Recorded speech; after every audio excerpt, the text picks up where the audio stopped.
actually begins the moment you decide to be yourself. That is one of my absolute favorite quotes by Coco Chanel, the biggest and baddest in the fashion industry. So, bonjour, viewers. Today, we are going to foster new conversations in this episode exclusively for all of my teenagers out there. We're talking boundaries, we're talking relationships, we're talking self love, we're talking self care with the expert himself. I extend my welcome to my one and only Dr. Ash Pachauri. Greetings, Dr. Ash. So, how are we feeling today? Amazing. Thank you so much, Barminder. I'm delighted to be here with you. And I don't think there's a better person to host this conversation than you. So I'm really looking forward to all that lies in store. Thank you for having me. Thank you so much, Ash sir. And for the sake of our audience, I'd love to introduce you real quick. So, Dr. Ash Pachauri has a PhD in behavioral science and tech and a master's in international management. One thing that absolutely blew me off is that Dr. Ash has an expertise ranging with different organizations like the United Nations. And as we'll see in this interview, not only is he a keynote speaker, but in fact a magnificent author. And I, Barminder Kaur, am of course your host for today. I'm a teenager who likes to make magic and has hopes and dreams, which is what we're also going to speak of today. And as I'd like to introduce again for the sake of our audience, we're talking about self love and self care with an emphasis on one of Dr. Ash's most recent books, which goes by the name Self Care Superpower. And just a little secret, I completely agree with the title. We are superheroes, not just teenagers. So, Ash sir, when a teenager like me looks at the book, the first thought that pops up is the fact that when there is such a big, colossal growing market for self-help books in the industry, especially targeted towards people in their 20s or 30s, what made you write a book especially for teenagers like me and my fellow audience? Well, thank you. Barminder, I have to say I have the good fortune of knowing and being exposed to a number of incredible young leaders and teenagers. And these are folks who are just sort of entering their teens, or as they often say, even tweens. These are, teenagers, even early 20s. And I think there's just so many things in today's world that we can surpass, that we can learn to tackle, that we can do better with to tap our own potential. And really, I'm a big believer. I've seen this in you, and I've seen it in so many other young people, teenagers and teenagers, tweens as they're called, that, it's really about being able to explore one's potential and do a few things, just make them practice so as to be able to unlock a phenomenal new world where you can be your best self, where you can really achieve everything you set out to do and make a positive difference. And there's nothing that can stop you from doing it. And so a phenomenal element of the inspiration came out of people like yourself, people like your friends and folks that I have the good fortune of knowing.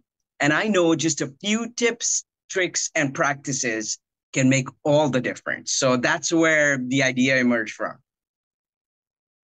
That's such a cool backstory. And I think I definitely agree that the power of believing is absolutely supreme. You can do whatever you set your minds to.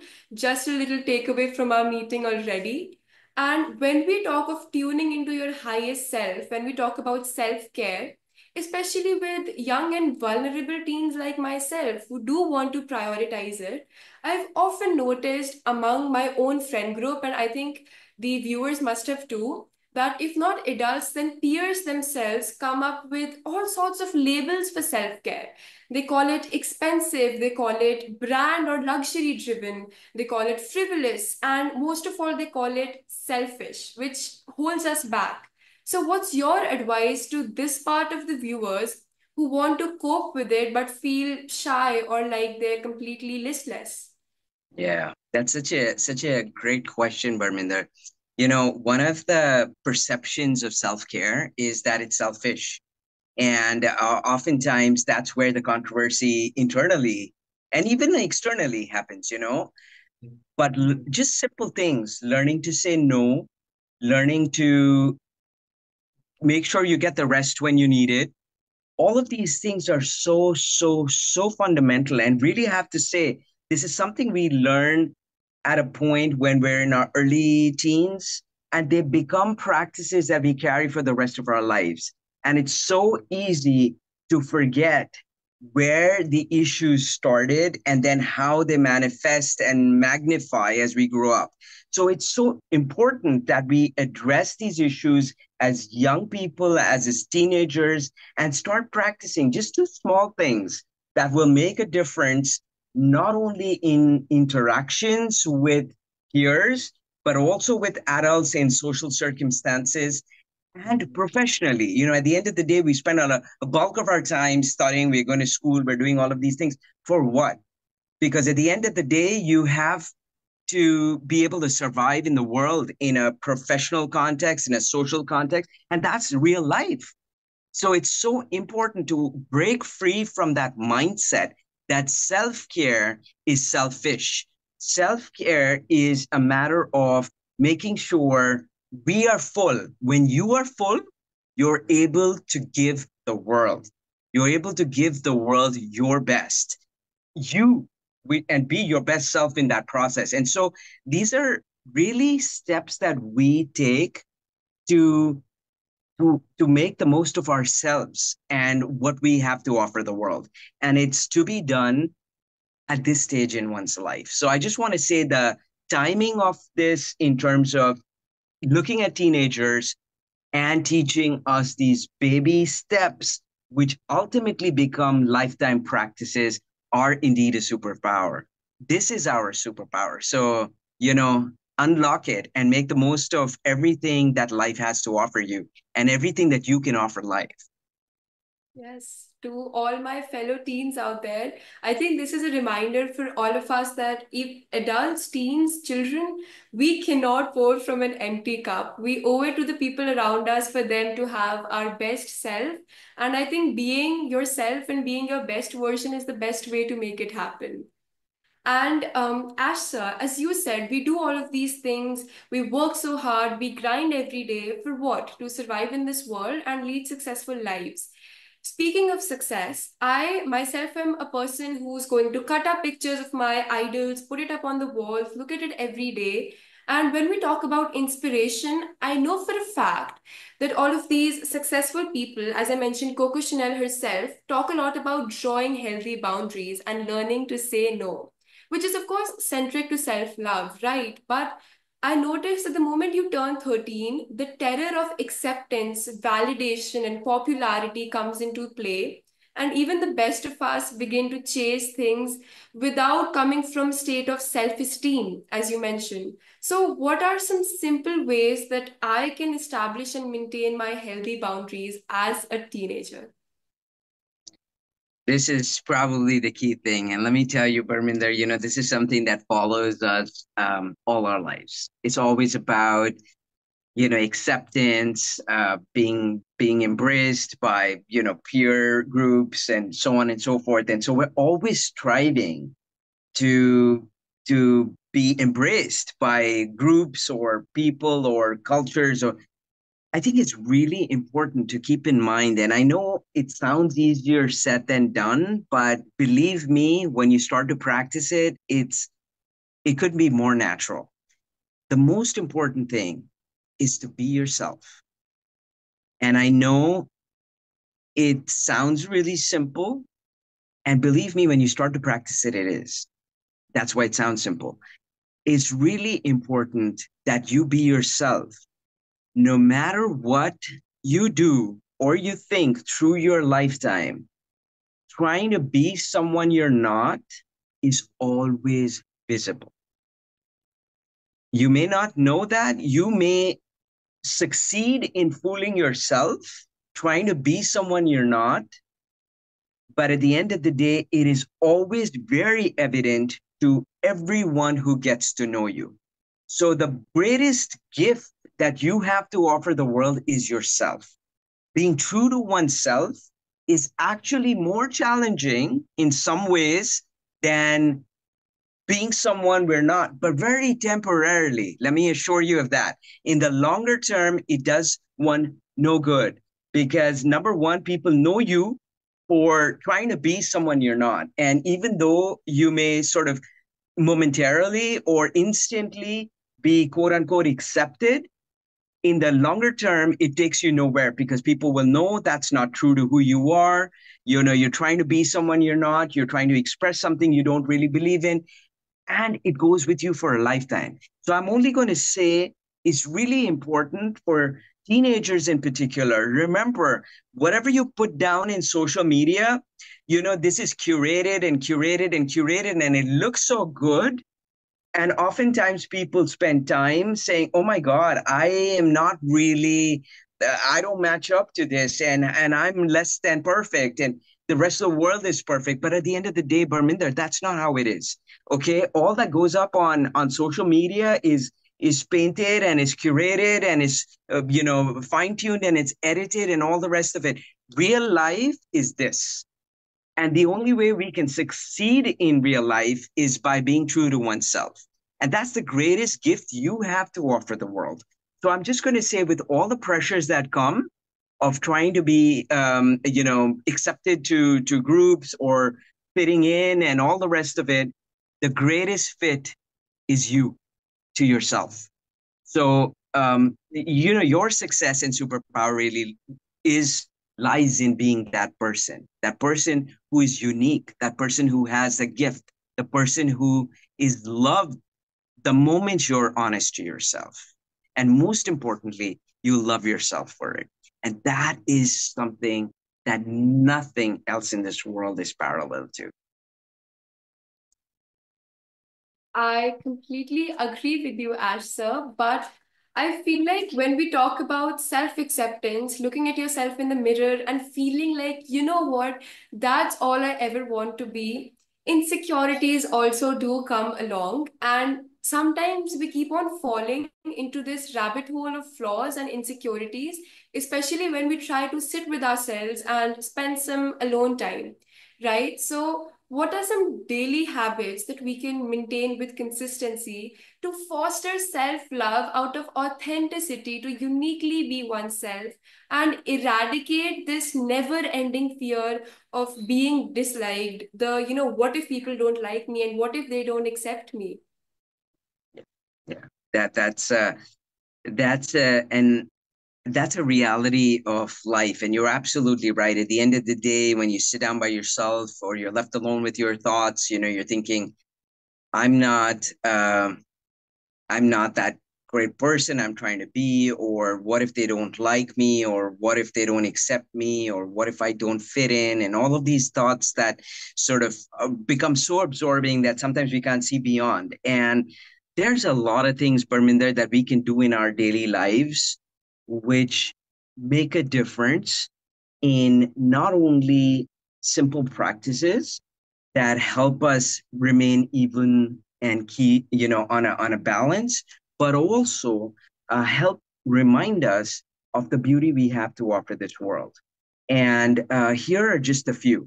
One is make sure that your friends, even if there's a handful of them, are genuine, and they're not based on either an interest which we sort of present may not be genuine, may not be real, but we sort of supposedly share a common interest. And the moment that interest is gone, really there's no connection. So try and make friends, try and build bonds based on honest connections. Those are what will see one through one's lifetime. And I know that there's this whole thing about being popular and accepted and having many friends. But at the end of the day, when it boils down to brass tacks, having a handful of friends is all you need. Just even one honest friend is all that you are complete. So remember, being honest to yourself and having at least one honest relationship in your, call a friend is a friend only if it's honest. That's the true definition of friendship. The other is, it's really important that we stop to to practice simple things. Sleeping. I know it seems like such a simple thing to say, but sleep is a critical element in terms of being able to think straight, being able to function normally, being able to practice good judgment. So simple things, just making sure that we're able to get enough sleep. Exercise is so important. I cannot underscore the importance of exercise enough. It is a critical element not only in physical health, but mental, spiritual, emotional, social health. And so it's really an overarching fundamental element of being able to keep balanced.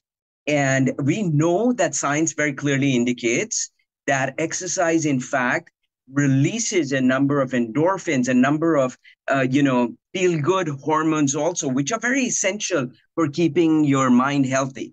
So it's not only a physical thing. So I just want to say exercise, sleep, basic diet, and making sure that you do have honest friendships, because at the end of the day, the people you're going to turn to are going to be those ones. You can share who you are and how you feel only with people that you're honest with, and not the rest of the fluff that goes on. And it's okay to have that as long as you're able to make that judgment and know and recognize that this is someone who will take me for who I am and not judge me. And so having that is really important. And we have to also practice the absence of judgment when it comes to oneself. It's easy to judge oneself. Our tendency is to judge oneself. I'm not good enough. I'm not pretty enough. I'm not good looking enough. I'm not smart enough, all of those things. But we have to practice the absence of that judgment, and just simple mindful practices, deep breathing, meditation. I know those are things that for us to succeed require a little bit of practice, but as does everything else. And this is, I just want to say that each one of us over here, as we're together right now, I just want to say everybody has a gift. You have a gift. You're here for a reason. And allow that gift to flourish. And then remember, you're here to share that gift with the world. And nobody can tell you that you don't. So don't let that voice, especially within yourself, ever pick up volume. Because there's only one and only one you, and you are incredible. So I just want to say that's a gift. And that's why you're here. So remember to nurture that gift and share it. Wow, I think those last few sentences are going to be my alarm for the next couple of days. And the affirmations that you just spoke out are definitely going into my journal. I think affirmations, as you've often told me before too, I believe, play such an important role in how you feel. And Asha, I want to ask you, sometimes you fixed the internal part of the problem. I am in peace and harmony with myself, but there are still a lot of commitments ranging from academics to sports to social life that tend to suppress our bodies and minds sometimes. And creativity and freedom in this case, is especially for us teens living the student life, they start to collect dust because we lose our touch with them, and consequently, anxiety piles up in our little brains. So, what are some practical patterns to cope with this sort of anxiety and freely express ourselves, not because that's the ideal way it's supposed to be, but just because I am a human and I want to follow my dreams out of compassion? That's so beautiful. And you will. I just want to say that you will. And the only one who'll help make that happen or not is you.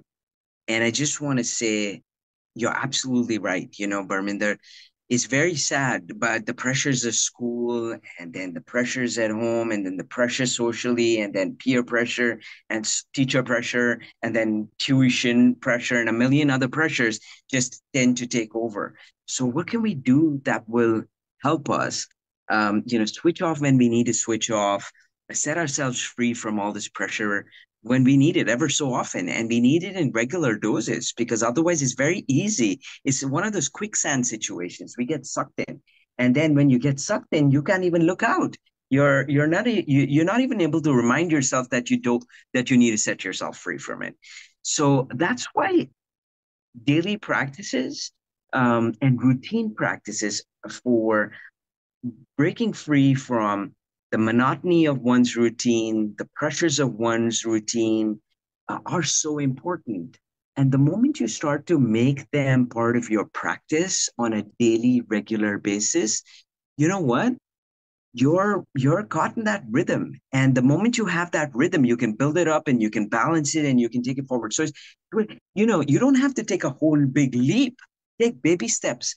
Get into a routine of making sure that you sleep properly, you eat on time, you practice meditation or at least some level of mindfulness. It could be through melody, it could be through music, it could be through dance, it could be through exercise routine, connect with nature, go for a walk, listen to music, paint, write. Like you said, Barminder, that you have a journal.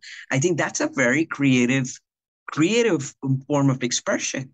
Just a simple thing, and of course, make time, please, for yourself and for your friends and for your family. It's very important that we, find a balance, because let me tell you, that routine that kills you with the big bag on your back and the night and day study routine, that is not balance. Yes, we do want to excel in, make the most of every academic opportunity, and it's so important. So don't get me wrong.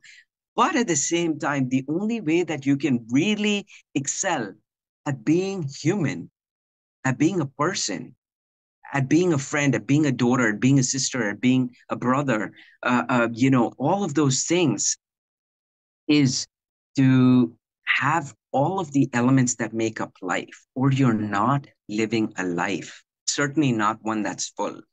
And then we're far off from being able to tap into the potential we have to offer and live a full life ourselves. So, I know that there are these pressures, but we've got to sort of work to take those steps to cut off at certain points and invest ourselves the rest of the time. But a routine is really important. I know it sounds like the obvious, and in a way it probably is, but it's so incredible that maintaining that routine is not a very easy thing, and it does take practice. But, waking up on time, go to bed on time, making sure you get quality sleep, time to play, time to socialize, time to rest, time to exercise, time to be creative, whether it's through art or music or dance or theater or writing.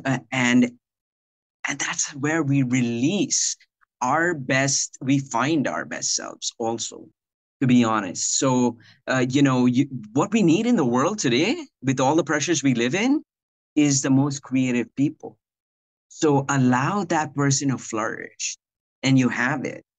But you've got to give yourself time. And it means setting oneself free from the burdens of the everyday demand of study and routine.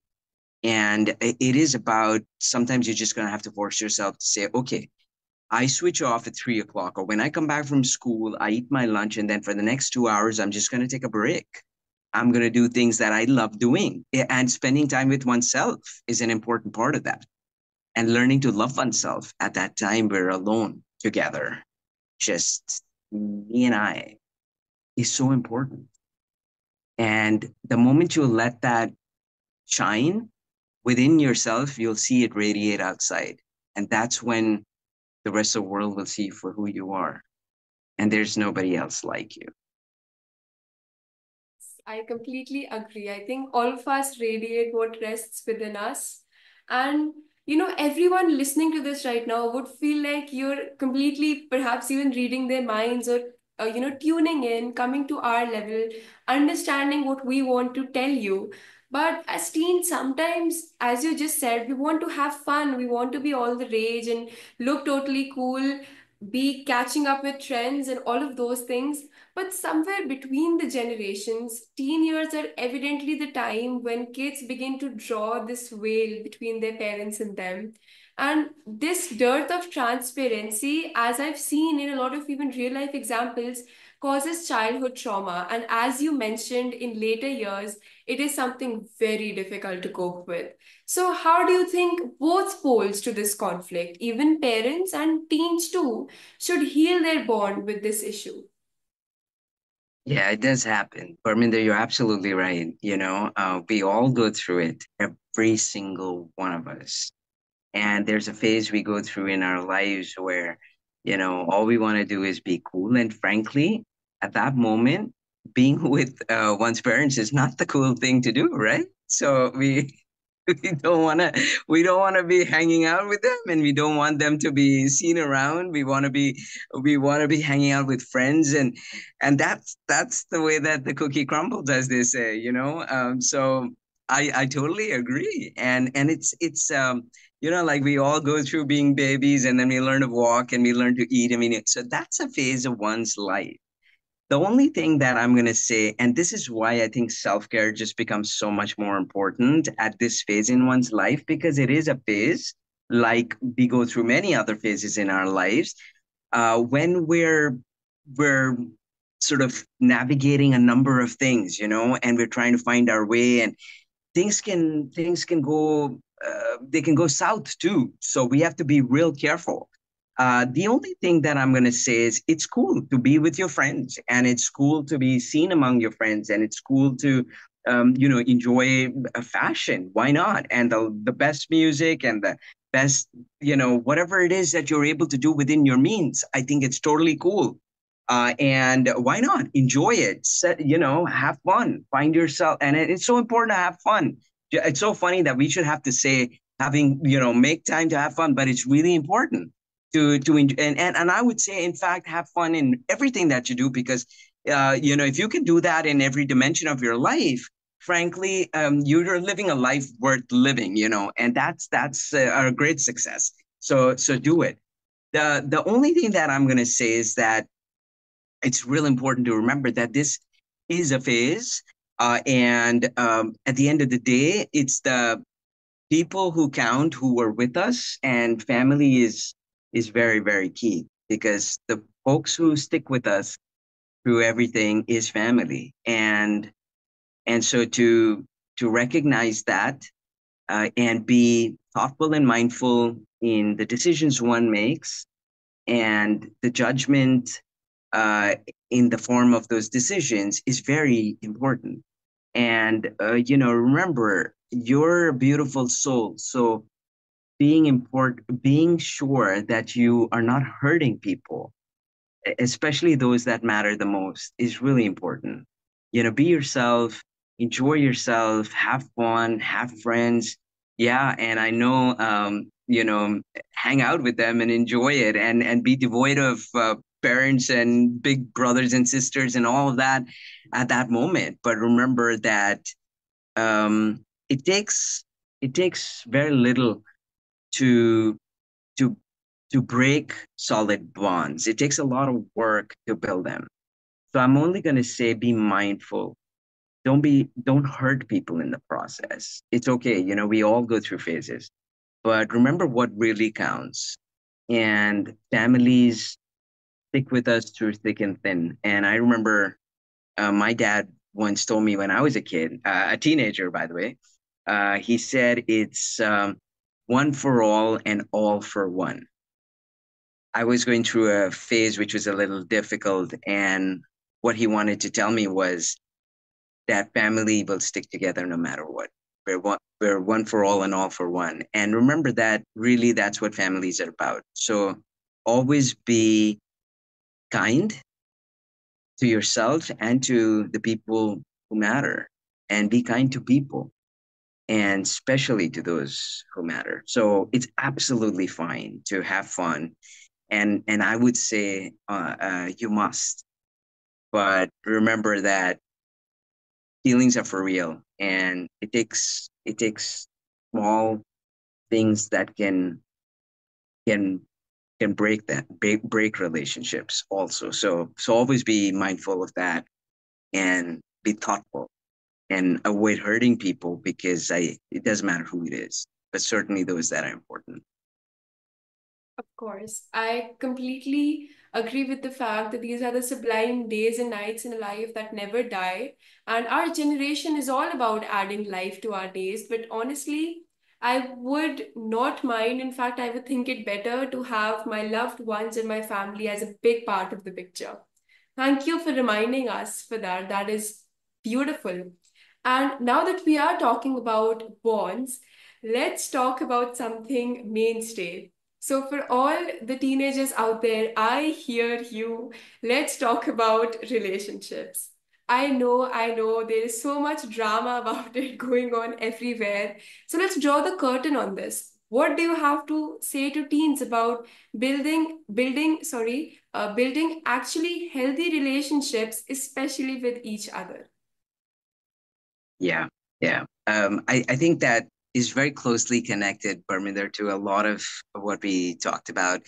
And I'm gonna say, the bonds that we build, it's really interesting. I know we don't think about it maybe at that moment when we're teens and we're in school and we're, sort of contending with all kinds of things. But those bonds are gonna sustain you. Those are relationships that even if you don't have contact with those people later on for years and years, but when you connect, they're like they were yesterday. And so, what my advice to I mean, I'm just gonna say that what really counts is being honest, having relationships with and building relationships with people who you truly feel the connection with at a human to human level, at a person to person level, and let it not be founded on frivolous or temporary, put on, camouflaged, interests just in order to be able to be seen with somebody, or to be able to be connected with somebody on a social level because it looks like this is going to be so cool to do. It's okay, but you must be able to recognize what those relationships are. If you're connected with somebody because you just know them superficially, that's okay as long as you know it. But it's really important to recognize that there are different kinds of relationships. The family relationship we have has a different place in our life. Our sibling relationships have a different place in our lives. And our relationships with different people within schools, within universities also vary. No two people will have the same place in your life. So even if you've got two really good friends, the connection will be unique to each. So I just want to say that, it's important that we recognize that. And as long as we recognize that, we're going to be able to know where and how we're truly connecting. No matter where you connect, be honest with yourself. And that's the greatest thing that you can do to that relationship, because those relationships are going to be with you. Yeah, I know there are some relationships that may not be with you, and it's okay. It's okay to as long as you recognize that. And, we all go through life, frankly, where we'll meet people sometimes briefly, they play a part and they may be very important at that moment in time. But when that time passes by, they move on to one part of the world and you move on to another part of the world, figuratively speaking. And so you may part, and it could be just a natural organic progression. And that's just how it is. But the bonds that you truly value, be honest in with yourself and with those two. And as long as you're able to recognize the difference between these relationships, I think you're being honest. You're being honest with yourself, and that's really important. So, remember that those having friends is very important, and having those relationships are going to be key to seeing one through one's life. And everybody holds a different place, whether it's family or it's aunts or uncles or it's grandparents or it's schools or friends in school or university. Right. I think there are so many takeaways that I've got from this interaction. And even to all of our viewers, listeners, please feel free to replay this. I don't think there's any question or any stone that we've left unturned. And you may just find the answers that you've been looking for. In the end, I'd like to say in conclusion that to love oneself is the beginning of a lifelong romance. And I'm so ready to enter this new chapter to my novel and write my own story. Are you? And Asha, any closing statements from you? Thank you for lending us your expertise. Well, Parminder, I just want to say thank you so much for the very thoughtful questions. I think those are, things that truly count. And a lot of people are left alone with their thoughts and they are left grappling. And sometimes when you're left alone with your thoughts, it's easy to sort of go down this rabbit hole where everything starts to look dark and answers are not very clearly visible. So I think it's really important what you're doing in terms of being able to amplify um, voices and conversations. So if there are people who got questions, they should feel free to ask. And, I just want to say that just as we close, that really the greatest things that people have done through their lives have been because they believe. You know, if you think back on anybody whom you idealize, Coco Chanel, it's been because you think they haven't gone through phases that we are talking about here today. Sure thing they have. And as they grow up, they're going to face even more things. But I think what is really important is through it all, they have believed and they've surrounded themselves by people who have believed in them. So I'm just going to say, hold on to that and let it grow because you have a lot to do and you haven't even gotten started. So just keep on keeping on. And believe me, there's only one you out of these, 8 billion plus people on this planet. There's just one you, and you will be that one. And I bet years down the line, there'll be somebody else talking about you. So remember, you have a lot to offer. Let it grow. Let that grow. And yeah, you can do it for sure. You can definitely do it. So feel free to keep the conversation coming. Barminder, I want to thank you very much. And I really look forward to continuing this. But I'm just going to say it's really important that we get out of ourselves sometimes and look around. And I say Barminder's one to look at right now and listen in. Thank you. Thank you. I'm so grateful to you for this. I don't know about children, but I know for a fact now that it takes a village to raise a teenager. And for all the teachers, parents, anyone who has anything to do with a teen, even though they're not one, to listen to this. And I think all of us teens owe gratitude to the people around us and then, of course, to ourselves for all of this beautiful, magnificent glory. Thank you so much, Ash sir. I promise our viewers and listeners that we'll be coming back for more, but when and what, that's a top secret. Thank you. This is your host, Barminder Kaur, taking your leave.